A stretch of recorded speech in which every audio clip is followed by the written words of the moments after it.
제가 이제 결혼을 한 지 1년이 다 되어 가는데요. 결혼하기 전에 많은 성도님들께서도 이제 위임 목사님께서 공예배 설교 때 말씀을 한번 하셔서 알고 계시겠지만 제가 이제 복권 하나가 당첨이 됐었습니다. 바로 이제 세탁기인데요. 어, 네.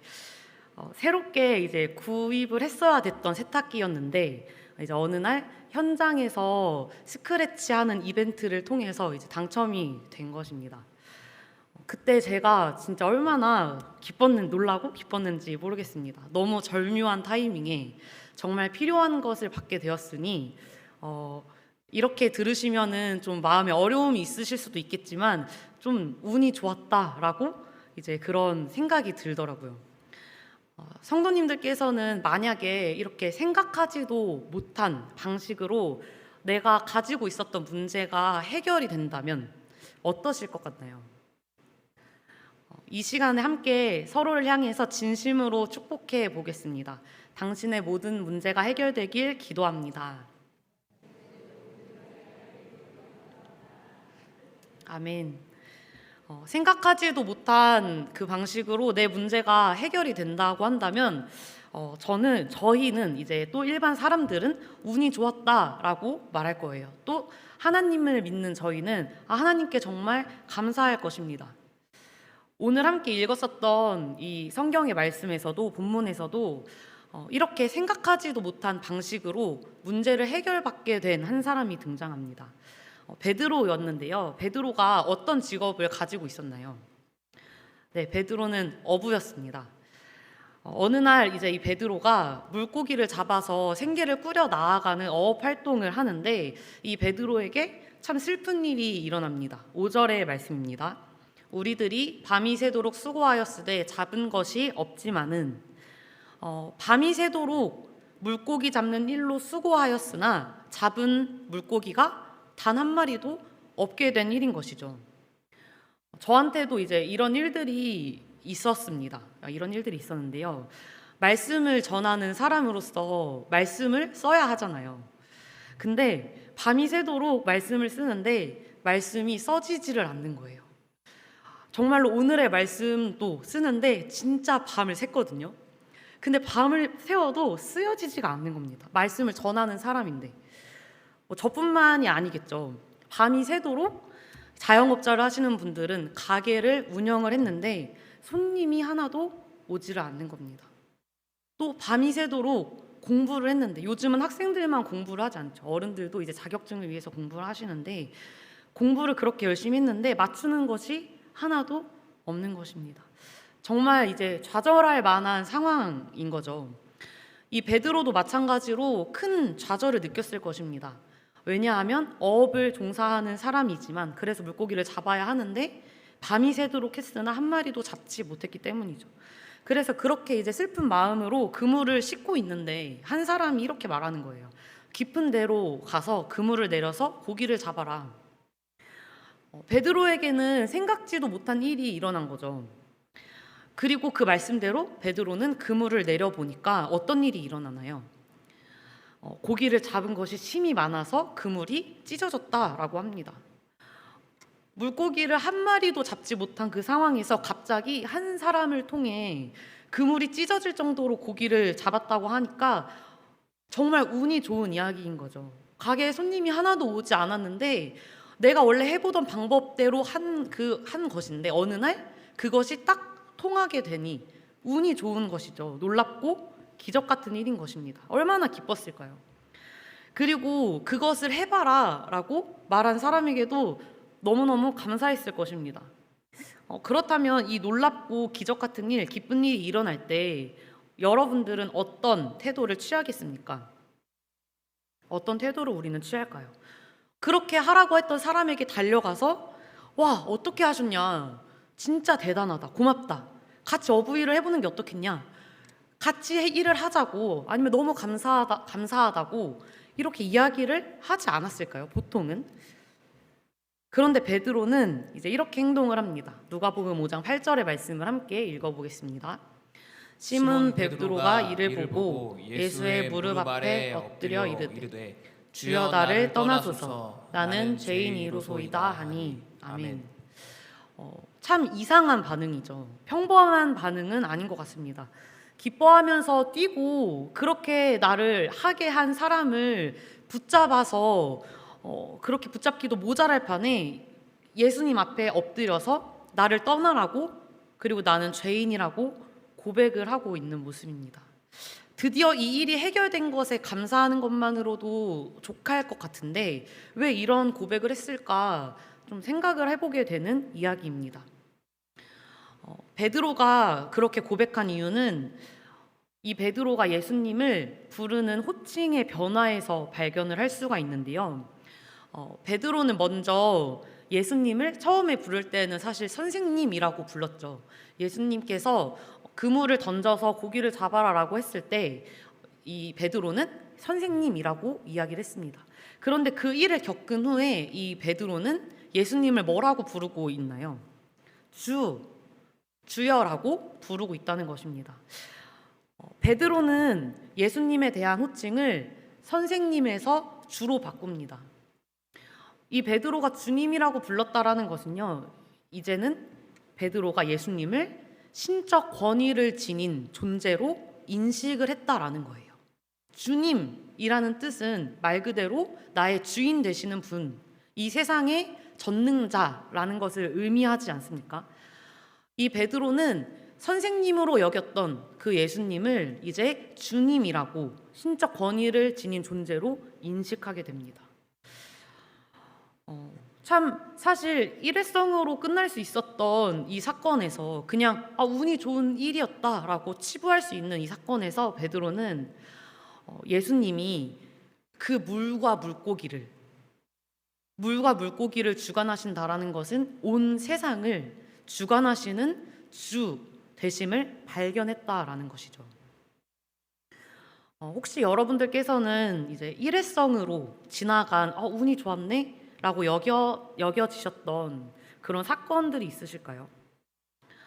그 일들을 주관하시는 분은 예수님이라는 것입니다. 우리가 일회성으로 운이 좋다 여긴 걸로 지나갔었다라고 했던 그 일들이 예수님께서 주관하신 일임을, 그 주님이심을 발견하게 되시기를 간절히 소원합니다. 그래서 이제 지금 내 앞에 서 계신 이가 모든 것을 주관하시는 주님이라는 것은 베드로에게 두려운 일이었을 거예요. 베드로가 오늘 던진 그물을 보았을 때 오늘의 사건에서 이 베드로가 어부의 그물질을 했을 때 사용한 방식은 투망이라는 거였는데요. 호숫가에 배 두 척이 있는 것을 보시니 어부들은 배에서 나와서 그물을 싣는지라. 여기에서 사용된 그물이라는 단어의 헬라어 원어는 디코, 던지다라는 뜻인데요. 여러 가지의 그물질을 하는 방식들 중에 하나인 것입니다. 던지는 방식이었는데 이 그물은 한 지름이 6m에서 8m 정도로 동그랗게 생긴 그물이었고요. 가운데 이제 밧줄을 달아서 그걸 던져서 물고기를 잡는 그런 방식이었던 거예요. 그리고 이제 그 그물에 동그랗게 지름되어 있는 그물의 가장자리에는 추들이 달려 있어서 그거를 그럼 던지면 어떻게 될까요? 바닥에 떨어지면서 추가 착 모이겠죠. 그렇게 되면서 잡는 방식을 사용했다라는 거예요.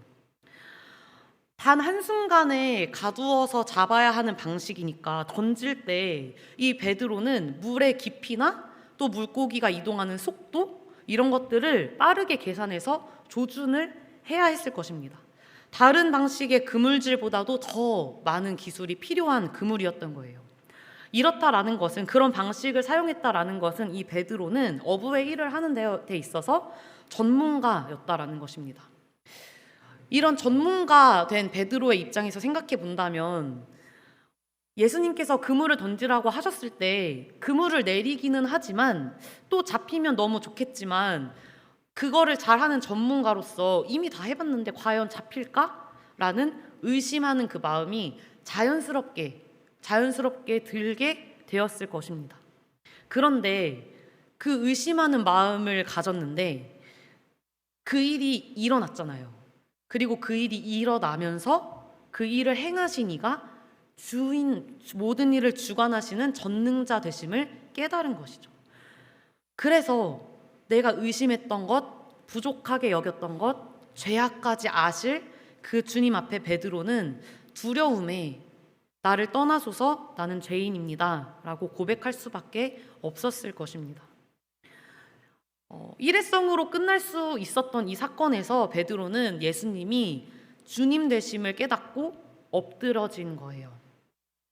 하나님께서는 사실 이렇게 우리에게 주시는 각자의 사건들을 통해서 우리와 관계 맺기를 원하신다는 것입니다.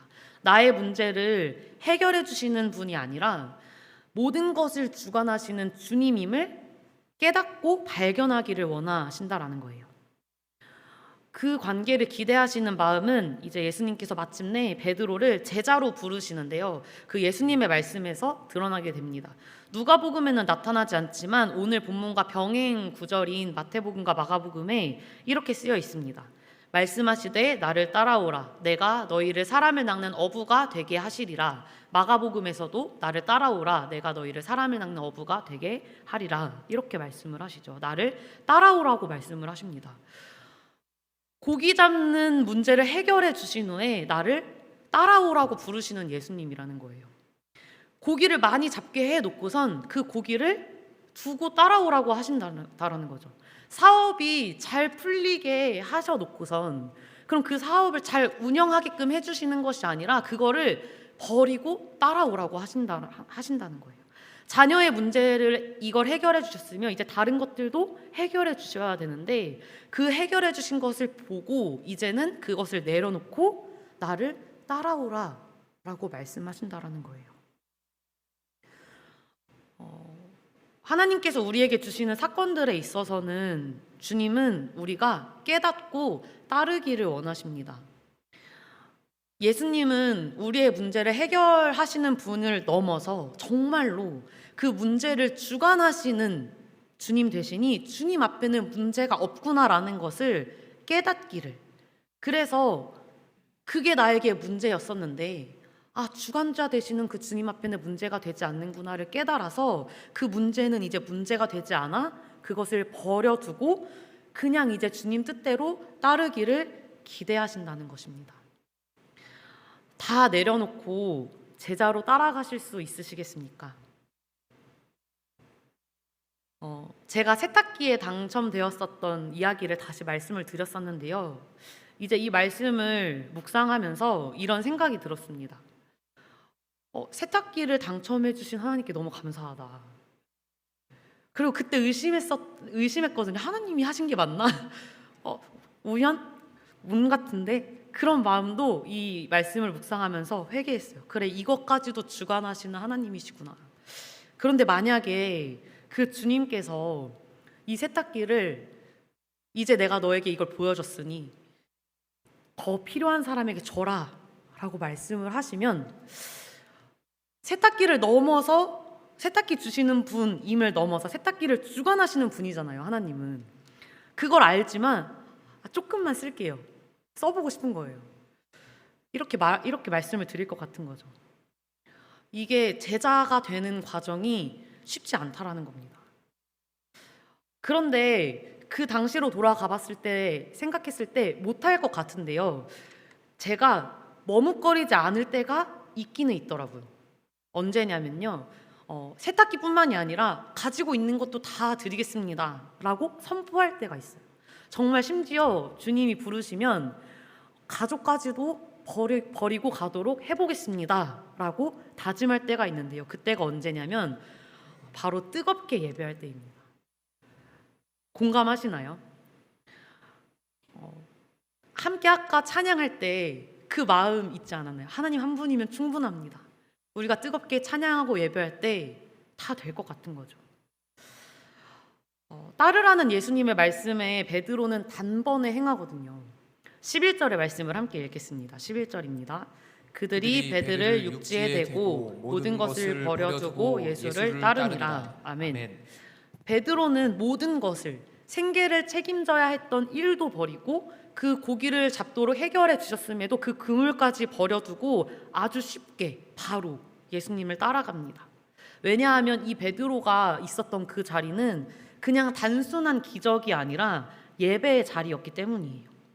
오늘 상황의 말씀을 보면 먼저 1절에서는 이 상황이 하나님의 말씀을 듣는 상황이었습니다. 그리고 5절에서 이제 베드로가 마음을 열은 거죠. 마음을 열고 행했고, 마음을 열어 행합니다. 그리고 이것으로 인하여서 9절의 말씀을 보면 놀라서, 두려워서 압도된 거죠. 주님이라는 분임을 깨달았기에 압도되어 놀랍니다. 그리고 8절에 회개를 합니다. 죄인이라고 회개한 이유가 놀랐다라는 거예요. 말씀을 듣고 순종하고 하나님의 역사를 경험하고 엎드려서 회개하는 자리, 그곳은 뜨거운 예배의 현장이었다라는 겁니다. 뜨거운 예배의 현장에서는 예수님을 나의 주님이라고 부르게 되는 예수님과 정말 뜨거운 관계가 형성되어집니다. 예수님으로 인해 내 죄가 비춰지고 나는 보잘것없는 존재임이 깨달아지고, 그런데 정말 모든 것을 주관하시는 그 주님이 따르라고 하시니 어떤 것도 필요하지 않는, 필요 없다 여겨지는 담대한 믿음이 생기게 되기 때문이에요. 우리는 뜨거운 예배를 통해서 예수님의 제자 되기를 결단할 수 있습니다. 그런 예배의 현장은 수련회나 선교지에서 참 많이 일어나죠. 왜냐하면 예수님께 집중된 공간이었기 때문이에요. 죽기까지 따르겠습니다. 모든 것 제쳐두겠습니다. 결단한 적 있지 않으신가요? 그런데 한편으로는 또 그렇다면 뜨거운 예배의 현장이 아니면 그 결단은 다시 어려워진다라는 거예요. 우리가 뜨거운 예배를 통해서 예수님의 제자 되기를 따랐지만 그 현장이 아닐 땐 다시 우리의 마음이, 그 결단이 어려워진다라는 겁니다. 베드로도 마찬가지였어요. 강력한 예배를 경험했던 베드로였습니다. 그리고 그 이후로 예수님과 3년을 함께 보내잖아요. 예수님과 함께 보냈다라는 것은 무엇을 의미할까요? 똑같이 뜨거운 예배를 계속해서 경험했다라는 거예요. 그래서 예수님을 죽기까지 따라가겠다라고 고백했던 그 베드로였는데, 정말 안타깝게도 그 예배의 현장이 끝나자 예수님께서 잡히시고 돌아가시자 베드로는 다시 그물을 찾아서 원래의 자리로 돌아가게 되었다라는 거예요. 요한복음 21장 3절의 말씀입니다. 시몬 베드로가 나는 물고기를 잡으러 가노라 하니 그들이 우리도 함께 가겠다 하고 나가서 배에 올랐으나 그날 밤에 아무것도 잡지 못하였더니. 오늘 본문과 같은 병행 구절이 아닙니다. 예수님을 따르고 한참 뒤에 다시 돌아가게 된 베드로의 모습인 거예요.